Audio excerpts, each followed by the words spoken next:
Это третья прививка пентаксимом для Ярослава. Последнюю и закрепляющую малыш получит только в 1,5 года. В семье Сорочинских вакцинированы все дети. Людмила считает прививки единственным способом защитить ребенка от осложнений из-за инфекционных заболеваний. Нас послушали, мы были здоровые, и все, нам пришли, сделали прививку. Мы всегда делаем прививки, по плану делали.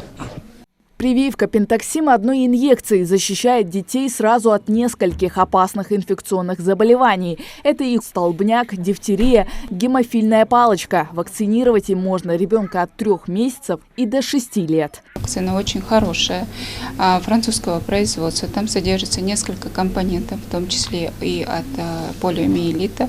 Вакцина переносится очень хорошо, никаких побочных эффектов она не дает.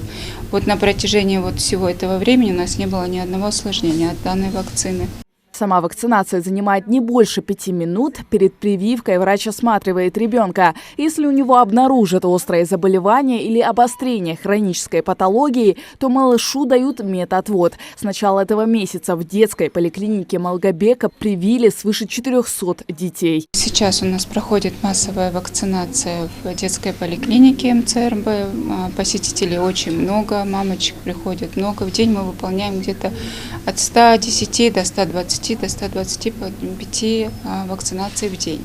Прививать ребенка можно одновременно со всеми препаратами из национального календаря профилактических вакцин в разные участки тела, кроме прививки от туберкулеза, предупреждают врачи. В Малгобекской поликлинике соблюдают все требования санитарного режима, используют только стерильные и одноразовые инструменты, а все препараты сертифицированы. Холодовая цепь выдерживается полностью от времени получения до доставки и хранения уже в нашей детской поликлинике.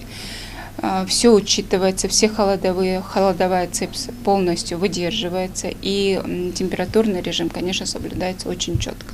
Последние несколько лет родители все чаще отказываются от вакцинации детей. Причина – страх тяжелых осложнений у ребенка. Специалисты же утверждают, что, не видя болезни, многие не верят в ее существование. Однако вирус можно занести извне и легко передаваться. Хавгазикова, Адам Далаков. Новости 24.